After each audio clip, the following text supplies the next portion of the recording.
सभी को जय हिंद दोस्तों। आप सभी का हार्दिक स्वागत है जय हिंद रिएक्शंस पे। आशा करता हूँ कि आप सभी लोग बहुत अच्छे होंगे। तो आज हम आपके लिए एक लेटेस्ट और एक बहुत ही इंटरेस्टिंग वीडियो लेकर आए जिसमें आप देखेंगे पत्रकार आरजू काजमी को, जिनके स्पेशल गेस्ट होंगे एनालिस्ट कमर चीमा, और ये दोनों मिलकर बात करेंगे पाकिस्तान की हुई इंटरनेशनल बेइज्जती पे और खासकर हमारे प्यारे देश भारत से लेकर प्रधानमंत्री मोदी पर। तो ये वीडियो काफी इंटरेस्टिंग होगी, आपको बहुत कुछ जानने को मिलेगा। तो इसे अंत तक देखें और चैनल पे नहीं है तो चैनल को सब्सक्राइब कर दें ताकि हम आपके लिए इंपॉर्टेंट, इंटरेस्टिंग और लेटेस्ट वीडियोस लाते रहे। तो चलिए पहले ये वीडियो देखते हैं और अंत में इसके बारे में बात करेंगे। जय हिंद, जय भारत। साथ हैं जी डॉक्टर कमर चीमा साहब। बहुत शुक्रिया सर कि आज आप आए। Thank you so much. Thank you sir, आपका चैनल ऐसा है कि जिसे कहते हैं ना, कई न्यूज जो है वो मैं खुद वहां से जाके देखती हूँ कि आज क्या खास खबर है, और आपकी लोग बड़ी तारीफ भी करते हैं कि जी चीमा साहब जो है वो बहुत फास्ट न्यूज देते हैं। तो मैंने कहा भाई वो वाली स्पीड मेरी नहीं हो पा रही मैं कोशिश कर रही हूँ। तो चीमा साहब, सबसे पहले आज ही आपकी एक वीडियो है जिसमें के सऊदी अरब का जिक्र है। सऊदी अरब ने जो है पाकिस्तानी निकाले, डिपोर्ट किए हैं 4700 के करीब। तो सर, आपको क्या लगता है कि पीछे कोई ना कोई माफिया तो होगी इस चीज के, कि ऐसे कैसे के लोग जो हैं जो भीख मांगते हैं वो सारे डॉक्यूमेंट्स पूरे कर लें, हर तरह की, जो आपको मालूम है कि पाकिस्तान से तो बहुत ज्यादा चीजें पूछी जाती हैं वीजा के लिए, वो तमाम चीजें वो प्रोवाइड कर देते हैं और पहुंच जाते हैं। गवर्नमेंट इसको कंट्रोल क्यों नहीं कर पा रही? मैडम, पहली बात तो यह है कि जिसे कहते हैं ना, ये सारे का सारा कसूर है ब्यूरोक्रेसी का।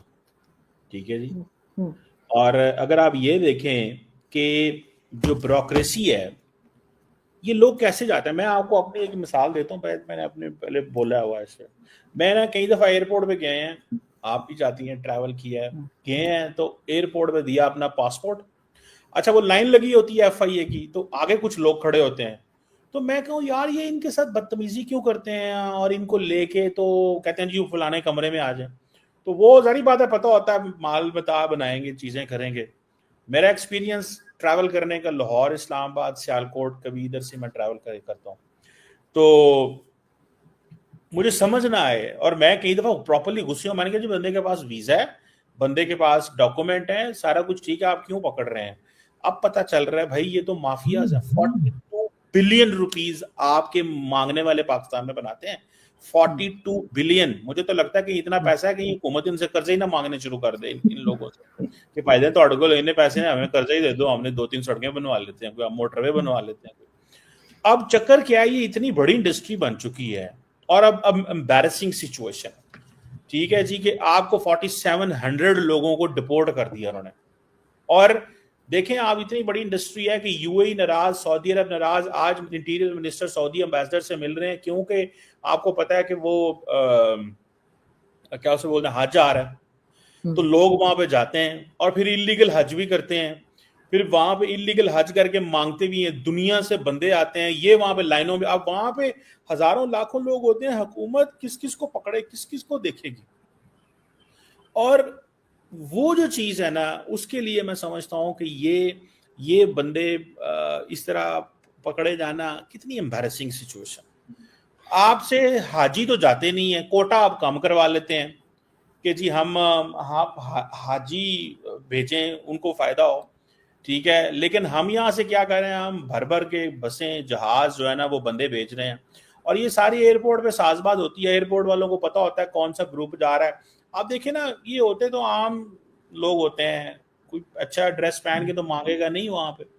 तो लेकिन अब नई टेक्नोलॉजी आ गई है, नए तरीकेकार आ गए, अब अच्छे कपड़े वाले भी मांग रहे होंगे। मैं आपको बात बताऊं, बड़े होशियार हैं। तो ये बड़ी हमारे लिए इंसल्ट वाली बात है कि सऊदी अरब, UAE, मिडल ईस्ट, दुनिया में जिधर जाते हैं पाकिस्तानी जाकर मांगते हैं। और इन्होंने पीछे जो लोग हैं, ये नेटवर्क पकड़ने की जरूरत है। छोड़े यार, इस्लामाबाद में जिस मर्जी चौक चौराहे में खड़े हो जाएं, आपको पीछे जरा गाड़ी खड़ी करें, बंदा आ जाता है, पैसे दे दे, ठीक है। हुकूमत इस पे टेक केयर नहीं करती। अभी वो उन्होंने क्या नया फार्मूला कर दिया है, वो होते मांगने वाले ही हैं, वो हाथ में उन्होंने 2-3 चीजें पकड़ी होती हैं, पेंसिलें, जी हम पेंसिलें बेच रहे हैं आपको। हम कहाँ चीज, वो बंदा पकड़ेगा क्या कर, और जी मैं तो ये बेच रहा हूँ, लेकिन असल में वो मांग रहा होता है। तो क्वेश्चन ये है कि ये सोसाइटल डीजनरेशन है। इसका ताल्लुक सिर्फ ये नहीं है कि हुकूमत क्या क्या करे, इजी मनी, और फिर देन ड्रग्स का इशू है। ये अरबों को ये बड़ा प्रॉब्लम है, यहाँ से लोग भर भर जाते हैं सामान। आपको पता भी है UAE, सऊदी अरब, मिडल ईस्ट में जाएंगे तो ड्रग की आपको सजा है, मौत है वहां पे। ठीक है। लेकिन लोग बेधड़क होकर, लोगों को पता ही नहीं होता, ये जो बड़े बड़े कार्टल्स होते हैं लोगों को इन्वॉल्व करते हैं, हुकूमती लोग इन्वॉल्व होते हैं साथ में, वो इन्वॉल्व कर लेते हैं इसको, जो होते हैं यार ये जो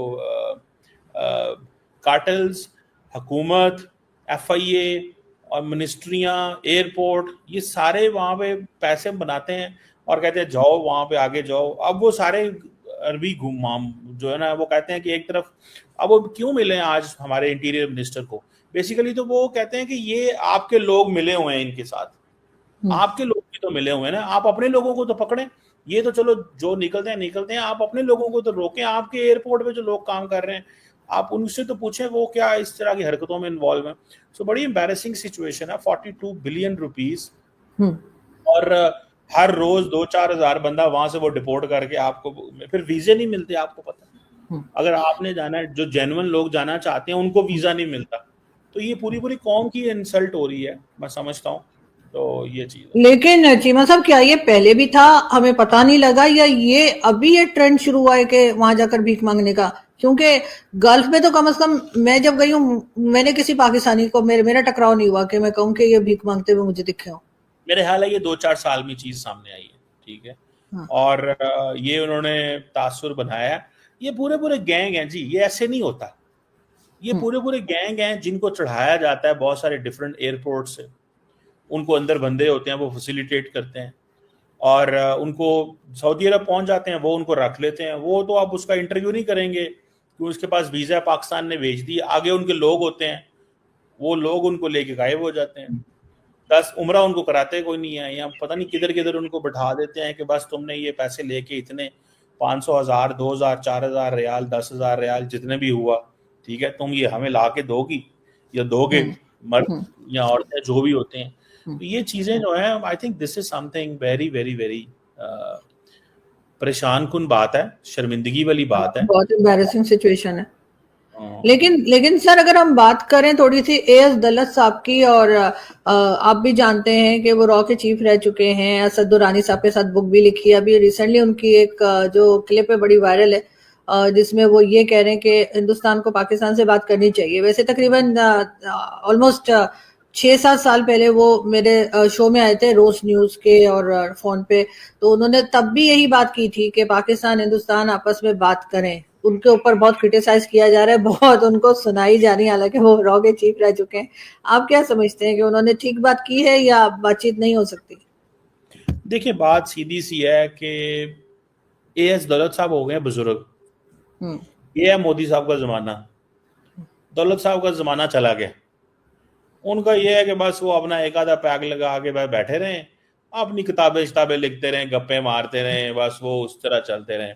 उनके यहाँ पे दोस्त हैं दुरानी साहब, वो भी शरीफ आदमी हैं, पढ़े लिखे लोग हैं। इन्होंने, क्योंकि ये सारे करतब तमाशे करके बैठे हुए हैं, दौलत साहब भी और दुरानी साहब एंड एवरीवन एल्स, इनको पता है कि एजेंसियां कैसे ऑपरेट करती हैं, हम क्या करते हैं क्या नहीं करते, इनको पता होता है। अब उन्होंने नई किताब लिख दी। अब इंडिया में लोग कहते हैं जी ये किताब बेचने का तरीका है, ये किताब इस तरह बेचना चाहते हैं, ठीक है, तो ये इसलिए ये सारा कुछ है।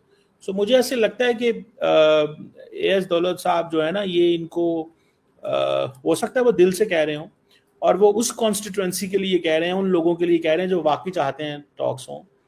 वो उनकी, मैं इंटेंशन पे कोई शक नहीं कर रहा, या मैं ये नहीं कह रहा वो क्यों कह रहे हैं, लेकिन मैं ये कह रहा हूँ कि ये मोदी साहब का इंडिया है, तीसरी दफ़ा वो वज़ीर आज़म बन गए हैं, और वो पाकिस्तान के ऊपर से जहाज भी नहीं गुजारना चाहते, और वो चाहते ही नहीं है कि, वो नहीं चाहते कि IPL में हमारे लोग जाएं, वो नहीं चाहते मूवीज इकट्ठी हों, वो नहीं चाहते टीवी इकट्ठा हो, वो कुछ भी नहीं, वो डिस्कनेक्ट करना चाहते हैं, वो अपना काम, वो अपनी लेगेसी छोड़ना चाहते हैं। और उनकी लेगेसी ये है कि पाकिस्तान और भारत का आपस में कोई राब्ता ना हो, ठीक है, उनकी ये लेगेसी है, सिंपल।